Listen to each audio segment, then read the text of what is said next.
La première présentation, c'est mon nom, c'est Gilbert Kankonde Malamba. Je suis un cadre de l'UDPS et vice-premier ministre, ministre honoraire de l'Intérieur, Sécurité et Affaires coutumières. Dernière fonction en date, j'étais secrétaire national aux relations extérieures et j'ai aussi eu ce privilège-là de faire partie de la toute première équipe de l'exécutif du parti qui avait été mise en place en 1982, juste après la création du parti. Et là, parmi les jeunes qui étaient au parti, j'étais secrétaire national adjoint à la communication, mobilisation et propagande. Vous savez, bon, l'évolution à l'UDPS, il y a eu des moments forts de l'activité de l'UDPS tout au début, au moment de son implantation, qui avait été exécutée en clandestinité. Et nous avions eu aussi ce privilège-là de faire partie de l'équipe qui était très active et qui faisait la tournée dans tous les coins de la ville ici pour essayer de créer des comités, et lesquels comités avaient contribué énormément à la mobilisation et à la sensibilisation au moment du lancement du parti. Donc tout au départ, lorsque éclate les dossiers des 13 parlementaires, comme on l'avait qualifié à l'époque, à la suite de la publication de la lettre de 52 pages. Je crois que tout le monde avait suivi cette péripétie-là de la Saint-Sylvestre 1980. Et de là, ça en était suivi le procès des 13 qui avaient été identifiés, qui avaient été arrêtés en ce moment-là. On s'est compris d'autres cadres qui évoluaient dans les instances d'IMPR et qui avaient marqué leur sympathie et avaient partagé les idées qui étaient défendues dans la fameuse lettre. C'est ainsi que au groupe de départ des 13 qui étaient à l'Assemblée nationale s'étaient ajoutés des personnalités telles que Frédéric Ibassamaliba, qui lui en ce moment-là était au comité central d'IMPR. Et vous noterez aussi la présence d'autres personnalités comme le professeur Liaou, qui lui avait été au magistrat, président de la Cour constitutionnelle, enfin de la Cour suprême de la justice à l'époque, et bien d'autres personnalités. Parmi les 13 parlementaires, vous connaissez, celui qui a tenu jusqu'au bout, qui est resté pratiquement le principal maître à bord au parti et qui en a assuré jusqu'à la fonction de président du parti, alors qu'au départ, le parti avait évolué en collège, le collège des fondateurs. Finalement, on s'était doté d'une direction qui était encore une fois collégiale, mais qu'on avait appelé à l'époque directoire du parti. Donc je voulais parler de notre leader d'heureuse mémoire, Étienne Tshisekedi Wamulumba, qui lui a marqué d'une empreinte spéciale la vie de notre parti, la vie de notre nation, ce qui nous a amené jusqu'à la victoire de l'UDPS, dont aujourd'hui un des fils exerce le pouvoir suprême de diriger la nation. C'est son Excellence Antoine Félix Tshisekedi, Félix Antoine. Donc, si je peux vous marquer un peu quelques étapes qui ont marqué cette évolution du parti. D'abord en 1983, les premières défections se font au sein du parti. Mobutu réussit à amener 4 ou 5 membres du collège des fondateurs initial, du collège des 13, qui s'étaient désolidarisés des autres en estimant qu'il n'y avait plus de raison de continuer cette fronde au sein du parti. Ah, là, je crois qu'il y a quelque chose que je dois ajouter. Au moment où le mouvement des 13 est lancé, il n'était pas question du parti UDPS. Je crois que même les 13 eux-mêmes, ils avaient pensé lancer un mouvement réformateur au sein du parti unique, en espérant que Mobutu allait adopter les propositions qui avaient été formulées dans la lettre de 13 pour améliorer la gérance gouvernementale de l'époque et intégrer la préoccupation qui est toujours d'actualité aujourd'hui, c'est-à-dire l'amélioration des conditions d'existence de nos concitoyens et le développement général du pays. Donc, c'est qu'on a le leader Étienne Tshisekedi a pu résumer dans son slogan de campagne de 2011, le peuple d'abord.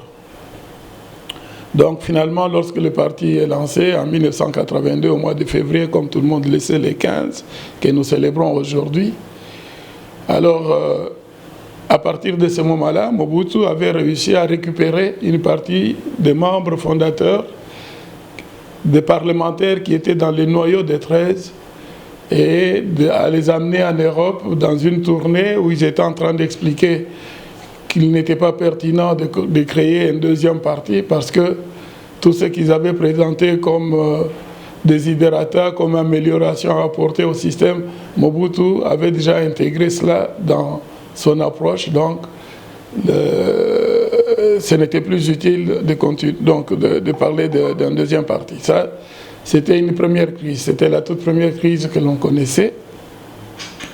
Et en évoluant, donc je vais prendre des grands moments, il y a une deuxième crise qui a apparu en 1986 avec ce qu'on avait appelé à l'époque les accords de Badolité. En ce moment-là, les principaux acteurs, les principaux animateurs du parti étaient arrêtés et relégués dans leur milieu d'origine.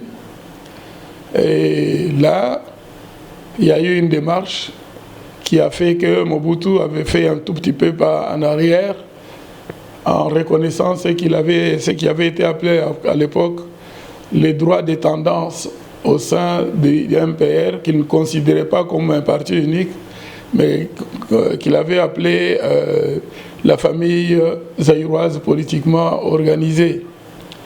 Et là, on va avoir une fissure de nouveau, parce qu'il y a une partie des principaux animateurs de l'UDPS qui avaient été intégrés dans les instances du parti, au comité central ainsi qu'au gouvernement.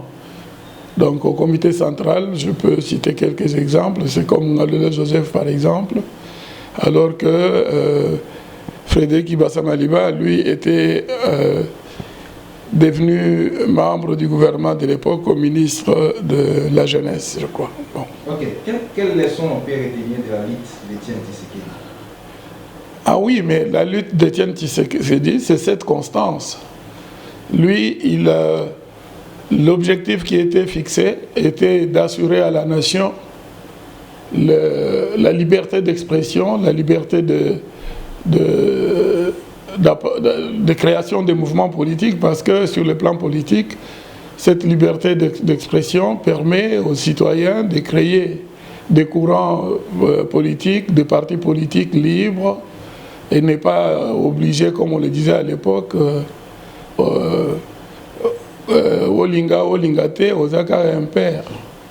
Et dans cette lutte, il a été très constant. Il a été même tellement constant que lorsque Mobutu accepte le multipartisme, eh ben, il essaie de l'encadrer À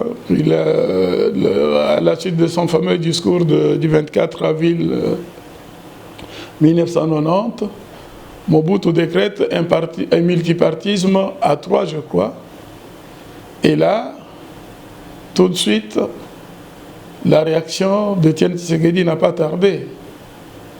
Il a dit ou c'est multipartisme ou c'est rien. Donc, il n'y a pas.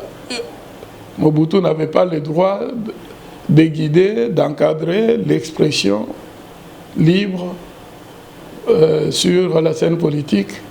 Et c'est comme ça qu'on a dû décréter le multipartisme intégral. Et vous aviez vu l'engouement de ce multipartisme intégral, notamment au moment où on a lancé la conférence nationale souveraine, qui marque aussi un des moments importants de notre histoire politique. Est-ce qu'aujourd'hui, son fils au pouvoir incarne son idéologie comme il faut? Bon, sur le plan idéologique, je crois qu'il est créé, il a grandi politiquement, bien sûr, dans ces moules de base qu'Étienne Tshisekedi a vraiment marqué de toute son empreinte. Je suis vraiment convaincu qu'il est dans la réalisation de cette conviction-là, de cette détermination, de l'objectif tel que le père fondateur l'avait incarné. Mais maintenant, est-ce que concrètement sur le terrain, il y est déjà arrivé? Tout le monde a constaté que son mandat à la tête de la République a été marqué par un exercice du pouvoir assez difficile. Donc cette fameuse coalition FCC-CACH, qui n'a pas permis justement à lui de se retrouver à l'aise dans la définition de politique et dans leur application. De deux, tout pouvoir politique, tel que l'UDPS l'a obtenu, c'est-à-dire à la tête, eh bien, tout pouvoir politique a des piliers sur lesquels il doit être assis. Donc lorsqu'on parle de ces piliers, vous pensez donc à tous ces services publics, vous pensez à l'administration de manière générale, vous pensez à l'armée, à la police, à tous les services de l'État. Et dans tous ces services, comme vous le savez vous-même, eh bien, les régimes qui se sont succédés avaient politisé tous ces services. Mobutu l'a fait, les Kabila l'ont fait. Et dans tous ces services, ce sont les partisans politiques qui y sont. Et pas, comme on le dit, tous ces services par essence sont apolitiques. L'administration est apolitique, l'armée est apolitique, et bien les services sont apolitiques. Or, le président Félix-Antoine Tshisekedi est à la tête d'une république dont les piliers sont constitués de partisans. Et ces partisans, hélas, la plupart sont dans des pratiques qu'on a toujours décriées et qui ont créé la misère au sein de notre pays. Ça s'appelle clientélisme, ça s'appelle corruption, ça s'appelle... Bon, la litanie des antivaleurs, n'importe quel citoyen peut vous les réciter aujourd'hui. Donc, comme les habitudes sont une seconde nature, il faut les extirper. Et là, on ne peut pas dire que le président Tshisekedi ne montre pas des signes qu'il veut extirper ces antivaleurs de notre société. Aujourd'hui, rien que sur le plan de la liberté d'expression, eh ben, il y a des choses qui s'est passées hier et qui s'est passées en silence parce que personne n'avait le courage de pouvoir les dénoncer, de pouvoir en parler de manière publique. Aujourd'hui, dans notre société, un détournement des fonds qui s'est fait dans un ministère, un comportement déviant, je ne sais pas moi, d'exercice, d'influence, de trafic d'influence au niveau politique ou autre, eh bien, dès le lendemain, ça fait partie... donc c'est tous les réseaux, par exemple, sociaux qui s'en occupent, c'est la presse qui va dans tous les sens, et jusque-là, je ne pense pas qu'il y a des mécanismes qui ont été mis en place pour pour mettre encore pour, comment dirais-je, étouffer, n'est-ce pas, toute cette expression. C'est déjà ça, un point très positif. Et vous avez vu des hauts cadres dans la machine politique qui sont interpellés, qui sont déférés devant les juridictions. Et là, on me rétorquera, mais oui, mais on les défère et puis le lendemain, on les laisse. Mais non seulement on n'en parlait pas, non seulement tout le monde était intouchable, mais aujourd'hui, petit à petit, et le président lui-même l'a dénoncé, il l'a dit, bon, on dit que ce ne sont que des paroles, mais il le dit. Il le dit, par exemple, concernant l'appareil judiciaire, qu'il a instruit au plus haut niveau de l'appareil judiciaire tous les animateurs pour qu'ils se sentent libres et jaloux d'ailleurs de la liberté dont ils jouissent, liberté qui y est consacrée dans notre constitution, dans nos textes de droit, plutôt que de penser aux personnes, plutôt que de dire mais celui-là est proche du président de la République ou c'est son collaborateur le plus proche, quand il vient donc je cède parce que mon fauteuil ou mon siège peut être menacé. Non, qu'ils prennent ce courage-là et ces libertés-là, on les obtient à la suite d'un combat.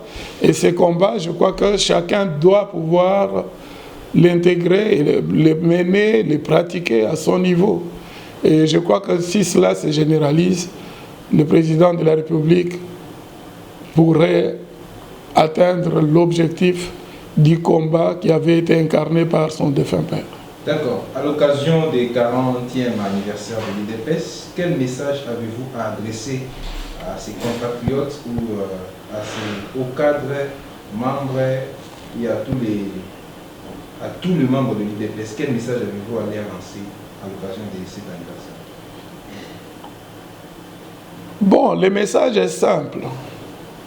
Il est simple qu'ils n'oublient pas le fondement de la lutte qui a fait de l'UDPS un grand parti qui non seulement a servi de ciment, de moteur de la prise de conscience ici au niveau national, mais qui a fait que notre parti aussi, notre pays plutôt, à l'extérieur, a donné l'exemple d'un combat politique démocratique pacifique et qui a abouti à ce que des régimes autocratiques qui se sont succédés ont pu céder et finir par organiser des élections dont les résultats ont été proclamés avec la victoire de notre parti qui était un parti d'opposition.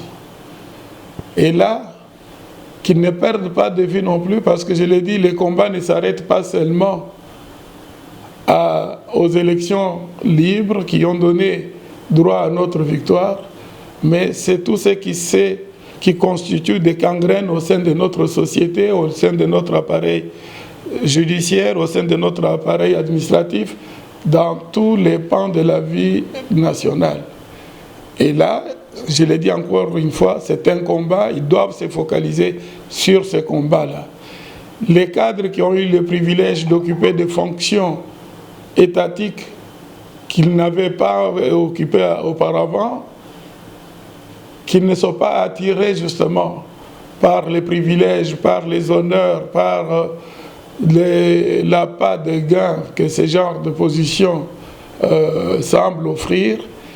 Et au lieu d'amener l'essence de combat et de lutter avec objectivité pour que ce soit la société en général qui aspire à une gérance tout à fait orthodoxe vers un état de droit, effectivement, vers le développement, vers le bien-être général, eh bien qu'ils ne se perdent pas, comme je l'ai dit encore, à la chasse des richesses, des privilèges faciles pour eux-mêmes.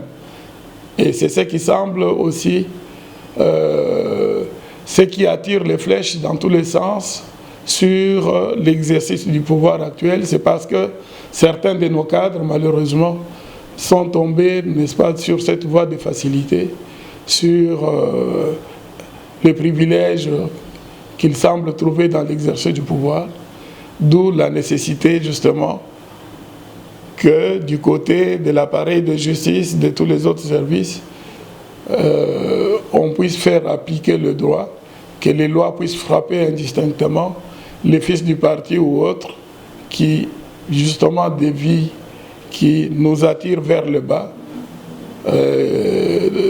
Et ça, je peux dire que je suis encore heureux que dans les rangs de nos combattants de base, au sein de la population, on nous rappelle ces slogans du peuple d'abord, parce que nous semblons éventuellement, quand on monte dans la hiérarchie, nous semblons oublier que nous y sommes justement pour que nous puissions placer l'intérêt de notre peuple avant toute autre chose.